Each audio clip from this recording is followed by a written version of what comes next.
So ma'am, ito po yung tinatawag na Beaterio de la Campaña de Jesus. Iyan po yung naging konbento ng mga madre po. So Mother Ignacia del Espiritu Santo, the first mestiza coming from Binondo. Siya po yung kauna-una ang naging madre. So ito pong nasa kaliwa po natin, ito po yung tinatawag na Cuartel de Santa Lucia.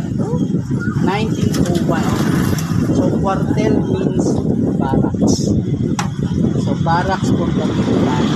Ito po kasi yung naging kauna-unahang PMK or Philippine Military Academy. 1904 to 1901. So yung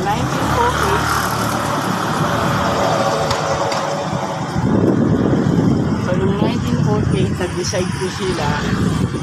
So bali one graduation lang po yung nangyari rito. So 4 years, 1904 to 1908. So nung 1908, nag-decide sila na ilipat na lang ng Baguio.